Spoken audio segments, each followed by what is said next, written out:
It's time to talk about the new Gorillaz album. The Now Now by infamous cartoon band, animated band, Gorillaz. If you've been on my channel for any period of time, you could probably make the assumption that I like this band a lot. For those of you who don't know, Gorillaz was formed by Blur frontman Damon Albarn and cartoonist Jamie Hewlett, and they basically just made a cartoon animated band, and I'm sure most of you guys already know who I'm talking about, and even if you haven't heard the name Gorillaz, you probably heard something like Clint Eastwood, Feel Good Inc., you know, all that shit. You've probably heard it before. And if you're just tuning in now, before you even get into this album I'm going to be talking about, just don't start with this album, go back, listen to their past catalog, then come back to this review. Actually, you know, I would appreciate if you watch this video first, but, yeah, this new Gorillaz album is here. It is now, the Now Now, and I have some thoughts on it, I have some opinions on it, so let's get right into it. One thing that was definitely a red flag for me right off the bat was how rushed this album is. It only came out not even a year after Humans did, because Humans came out last year in 2017, and then the Now Now came out in 2018 of this year. So that's like basically no less than a year to make this new album. And when I heard the announcement from Damon and the crew and company that they were making the new album, I was excited, but then I heard they were making it in a year, and it definitely shows, it definitely shines through on this album that it was made in a year's time. And like, guys, it really kind of shows on this album. Like, but before I really get into the nitty-gritty, you know, I still have a lot to be optimistic about. I have a lot to sort of be happy about with this album, because there were a lot of good songs on it, like Humility. I love the video for Humility. I like the little Jack Black cameo. I thought that was nice. Hollywood is one of my favorite songs on the album. Snoop Dogg, of course, you gotta have Snoop Dogg. And Jamie Principle, I wasn't a big fan of his contributions to that song. I'm not gonna lie, I wasn't a big fan of his, everybody clap your hands. I wasn't on board with it, but a really good song. Sorcerers has a nice vibe, going for a very trippy vibe, and Fireflies is probably my favorite song off of that. Very melancholy. I really like how melodic it is, and that's honestly all the good I have to say about this album, because at this point in Gorillaz' career, the Gorillaz themselves have sort of lost their identity, and I don't really know where they intend on going after this, because like basically at this point in their career, like the name Gorillaz and the art and all the drawn band cartoon members, at this point it's honestly just a marketing tactic for Damon's solo synthwave summer pop music or something like that, because it doesn't even... Gorillaz already had a very big side project, you feel, at first, but you know, at least Damon had a lot of, I guess, he had a lot of effort going into it. If you watch the documentary Bananas, where he made the first and second Gorillaz album, he had a lot of heart going to that, and he was managing to balance both of his bands and stuff. But now that he's cued in on the success of Gorillaz, he's sort of just been half effortlessly going at it, milking Gorillaz for whatever they have left at this point. Before, like, I know why am I saying they sold out, but there's definitely been a really big stylistic change. Like, in the very first two albums, they were very, I mean, Gorillaz has always been super alternative, but they had a nice, like, hip-hop, alternative, trip-hop, hip-hop kind of vibe. Very, I guess, indie rock, very indie rock, hip-hop kind of vibe on the first two albums. And Plastic Beach was a bit of a detour, but it did keep true to the more hip-hop, trip-hop elements of Gorillaz' roots. And I still like Plastic Beach a lot, even though it was more of a pop-related album. But I feel like after The Fall, which I actually kind of enjoyed, I feel like it went on a downward spiral. But I'm going to talk about that after. Yeah, so like I was saying before about it sounding rushed.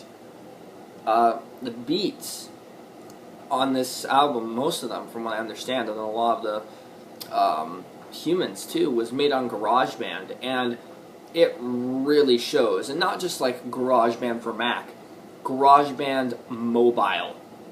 He couldn't even bother to make it on a Mac, because you can make some great music on a Mac.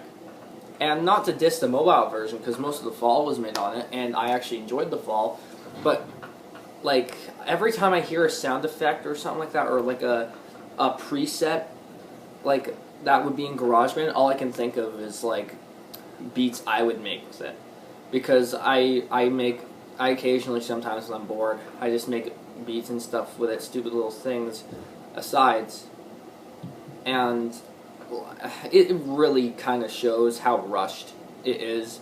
The production, by no means bad.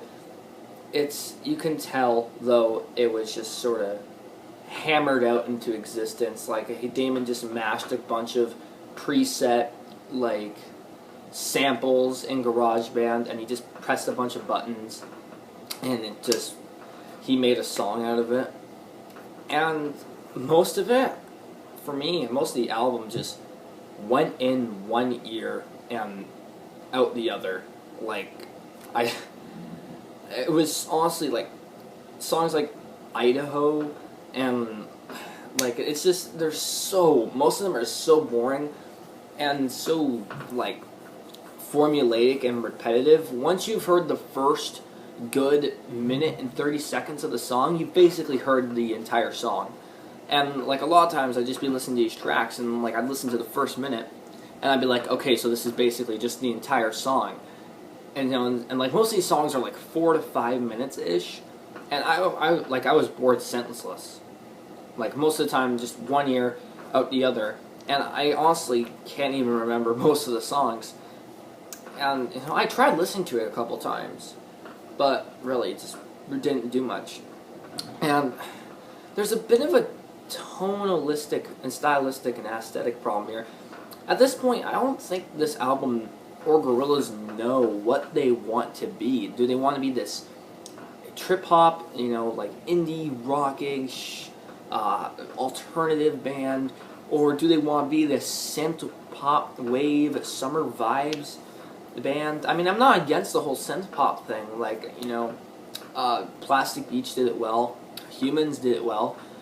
You're goddamn right I said it. But I don't think this album's just a mess stylistically. It's such a mixed bag. It doesn't know what it wants to be. And my biggest point is, when you think of every Gorillaz album, you think at least every Gorillaz album has a fan favorite on it. Like the self-titled has like a bunch of fan favorites, like Clint Eastwood, 192000, Tomorrow Comes Today, Rock the House. Demon Days is a bunch of fan favorites and like huge hits, like Feel Good Inc., yada yada yada. And even Plastic Beach had a couple fan favorites, like Superfast Jellyfish and Stylo. I actually love Stylo. It's like probably my favorite Gorillaz song. And even The Fall had a few hits, like revolving doors. But with this album, I don't see there being any songs that are going to become fan favorites. Sure, like there are some good songs like Hollywood and Fireflies, but I don't think they're going to be remembered as highly as other songs on past albums have. Like, it just doesn't stand a chance. And back to my original point, all this stems from the negative reception of Humans, the rushed production. This is basically an anti-Humans album. And here's the thing. I really liked Humans. I really enjoyed it. I would give it a strong 7. Hell, maybe even an 8 if I'm feeling generous. And sure, there were problems. Sure, like, I guess Tootie's or Damon's scarce, efforts in the album were a bit of a problem, but even then, it was a great album. And while a bit of a stylistic change and tonal change, I still think it was a great album. And honestly, if I were you, I would give it another chance. Give it another spin. It's honestly a lot better than people gave it as much flack for. Because there were a lot of good hidden gems on there too. I mean, like, you had the commercial hits, Saturn's Bars, Andromeda, of course, Andromeda. But, like, there were some good deep cuts too, like Busted in Blue and, like, Carnival. There are a lot of good songs on that album. And this being the exact opposite of Humans, you can kind of see why I don't really like it. It's so meh and rushed, and it's not doing much for me. And as much as I hate to say it about one of my favorite bands, I'm kind of concerned what they're going to do next. At this point, I honestly would say they probably should have broken up a while ago. But, like, there's, like, no sense in, milking a cow until it's dry and dead. So, like, I really hope this Gorillaz can recover from this. And I honestly don't know what they want to be at this point. Like, what are they? They have no identity at this point. Like, do we want to continue to be mainstream synth pop, or do we want to experiment and do something new and exciting? I'm not asking for another lightning in the ball like Demon Days and the Self-Titled was, but maybe even just another Plastic Beach would be nice. And I don't know. This might be a bit controversial, but from a lot of the other reviews I've been seeing, it seems this album has been getting it was passable to meh kind of reviews. And honestly, I think all this problems stem from people going way too harsh on Humans. And, like, honestly, if I can't say one thing, give Humans another shot. I promise you, after listening to this compared to Humans, you're gonna wish that you had enjoyed Humans a lot more. Like, trust me, start listening to Humans now before it becomes a cult classic. I'd say, like, 5 years from now. Just give it another shot. Overall, this album it was rushed and such a mixed bag. I'm feeling a 4 to 5 out of 10 on this album. By far, it's my least favorite Gorillaz album. And, yeah, that's all I gotta say. Eat sand.